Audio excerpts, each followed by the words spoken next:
Assalamu alaikum wa rahmatullahi wa barakatuh. Your Excellency, Ismail Omar Gelle, the President of the Republic of Jabuuti. Your Excellency, Dr. Abiy Ahmed, the Prime Minister of Federal Democratic Republic of Ethiopia. Your Excellency, Muhammad Abdullahi Farmajo, President of Somalia. Your Excellency Hassan Ali Khaire, the Prime Minister of Somalia. Representatives of the chairperson of the African Union, they are here. Your Excellency, Dr. Wargane Gebeyaho, the Executive Secretary of IGAD. Your Excellency, Donald Yamamoto, the U.S. Ambassador. Excellency, distinguished guests, ladies and gentlemen, all protocols observed, good afternoon. Mr. President and Chairman as well, first and foremost, let me say that it's a great pleasure to be here with you today and to participate the continuation of the dialogue between Somaliland and Somalia. Allow me to extend my sincere appreciation to the regional, continental, and international community for your presence here today to discuss a topic of great importance to the Horn of Africa. Allow me to further thank His Excellency, President Ismail Omar Gelle, and the people of Jabuuti for their warm and brotherly hospitality in welcoming us in this beautiful country. Though we may be separated by land and sea, nothing will diminish the important role you all play and will continue to play in your efforts to bring peace and stability to the African continent. The region is suffering from a combination of unprecedented challenges, which range from the COVID-19 to environmental and socio-economic issues. Regional cooperation and hegemony is urgently required to steward the vulnerable to more prosperous and stable future. Restarting of these mediation talks with international support is an important factor in securing a more sustainable future in the fulfillment of onerous and worthy duty of building a safe, secure, and stable relationship for the people, for Somaliland and Somalia. Excellencies, allow me to stress the current phase that we are entering is a crucial in shaping the future of the future bilateral relationship between our two neighboring countries, regional stability, and sustainable and prosperous future for the Horn of Africa. However daunting or important such a task is, I remain confident and optimistic that through our and your attention, commitment, hard work, and dedication, we will be able to contribute to the peace and security landscape across the continent of Africa. Excellencies, allow me to present a brief historical background on how we got to where we are today. Republic of Somaliland received its independence from the United Kingdom 26 June 1960. Notification of that independence was duly registered with the United Nations, and 35 countries recognized Somaliland. Somaliland voluntarily united with Somalia 1st July 1960 to form the Somali Republic. The union was not legally binding, as the Act of Union was never formally signed. Therefore, the unification effort fell short of the requirements mandated by domestic and international law. From the beginning, the union malfunctioned as Somaliland people were hugely oppressed. The people of Somaliland expressed their displeasure with the Union by overwhelming voting against the new constitution in the referendum held in 1961 and followed full-scale struggle against the Somali Republic.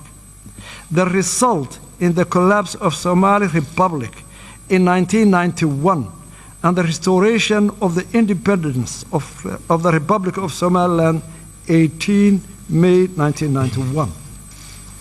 Since restoring our independence, Somaliland, with its scarce resources and with limited international support, has embarked on a steady, incremental, and progressive agenda of conflict resolution, peace building, and state building, and established good governance and functioning government institutions.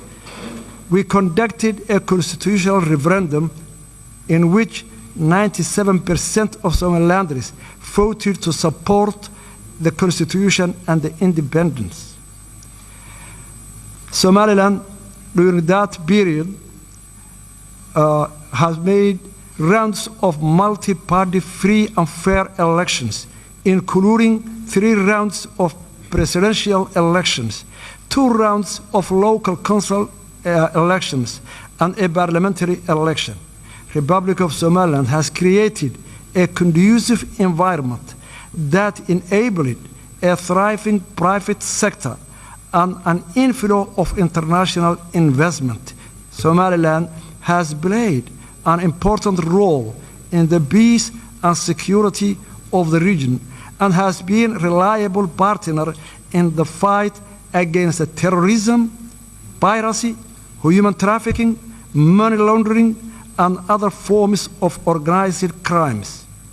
Unfortunately, instead of appreciating all those efforts and contributions made by the Somaliland people for the last 30 years, Somalia was in a constant war against the development of Somaliland, economically, security, investment, and this deepened the mistrust and animosity between the two countries. Ever since Somaliland entered hastily into a voluntary union with Somalia, the Somaliland people has been at the receiving end of injustice, discrimination, and state-sponsored genocide at the hands of the Somali government. Evidence of the widespread war crimes committed against the people of Somaliland has been fully documented by the United Nations Special Rapporteur for Human Rights and forensic team from Physicians for Human Rights and Somaliland War Crime Commission. The acts of genocide perpetrated by the Siad Barre regime and are memorialized in more than 200 mass graves in our country. The mass graves, which are still being unearthed, will forever testify to the crimes against humanity committed by the government of Somalia against the people of Somaliland. Therefore, in approaching this present situation in Somaliland and Somalia, it's necessary to have a proper regard to the past and learn lessons from it. The legacy of the oppression against the people of Somaliland cannot be easily swept away. Rather, they must be acknowledged and taken into account when considering Somaliland people's rights to self-determination and independence. The case for Somaliland independence is not unique. This fact is also acknowledged by the African Union mission to Somaliland in 2005. That concluded the situation was sufficiently unique and self-justified in African political history, that the case should not be linked to the notion of Pandora's box.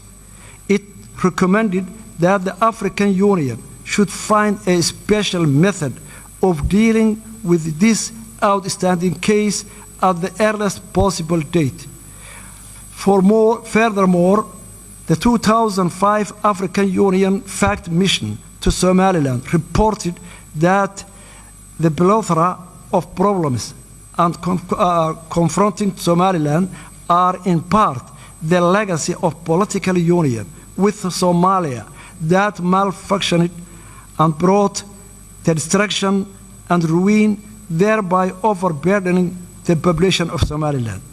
Somaliland's claim to independence depends on part its circumstances, including the brief but legal period of independence in 1960.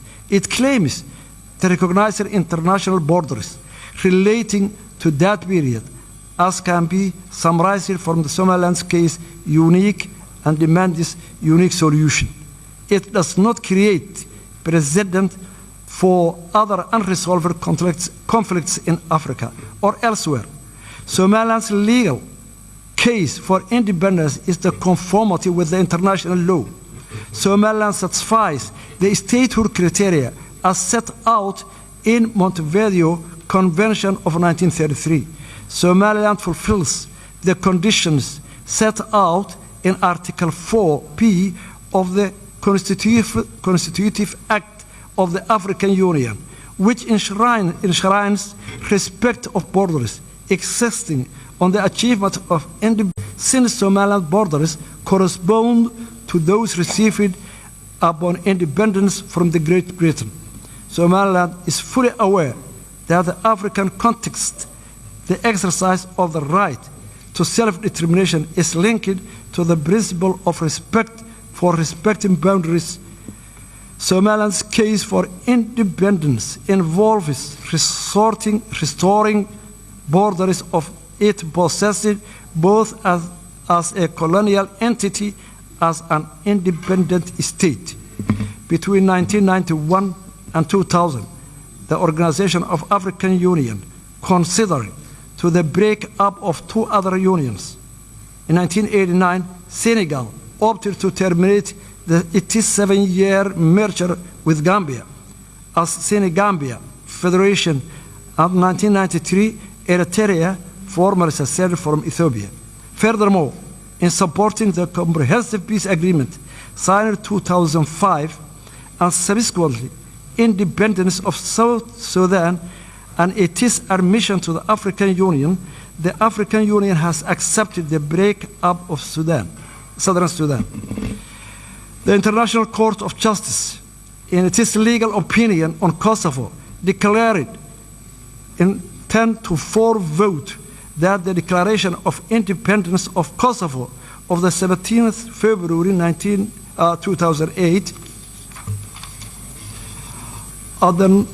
did not violate general international law because the international law provides no prohibition on declaration of independence. Furthermore, the Arbitration Commission of Peace Conference to Yugoslavia produced a series of opinions on the validity of new states' claim to independence and conditions for recognition.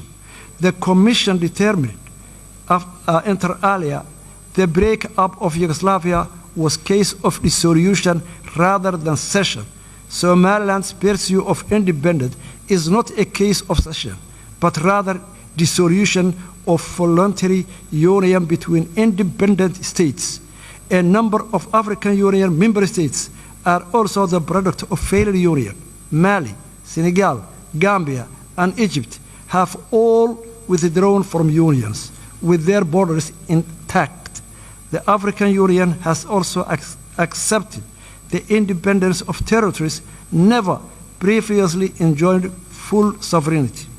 Following the failure of the unity government, Republic of Somaliland exercised its inherent right to self-determination, which are consistent with the preamble of the United Nations 1948 Universal Declaration of Human Rights.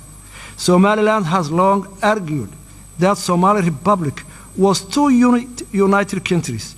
The failure of the unity government provided adequate ground to the restoration of our independence.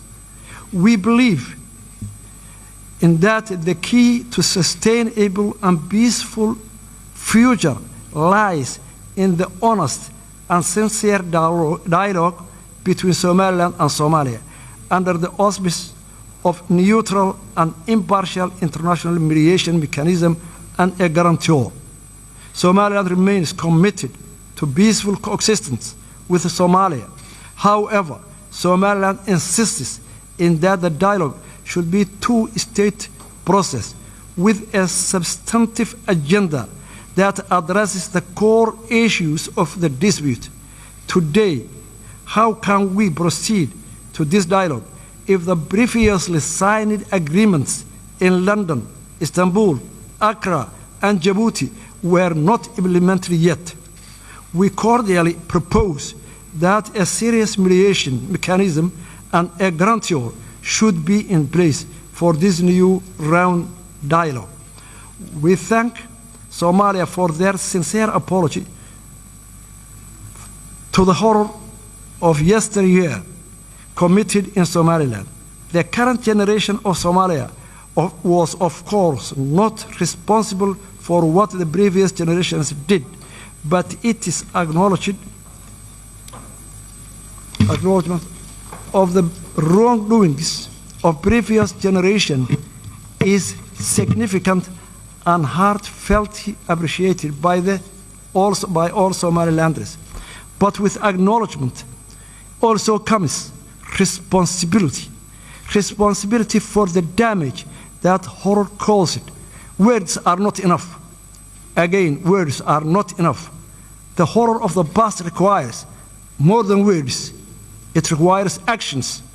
The act of recognizing and supporting the independence of Somaliland would go a long way to heal the wounds of the past and enable our states to embrace each other in our independent but closely interwoven futures. I am confident that we can build a bright future together as a brotherly, neighboring nations and for our own people and our region. Thank you very much.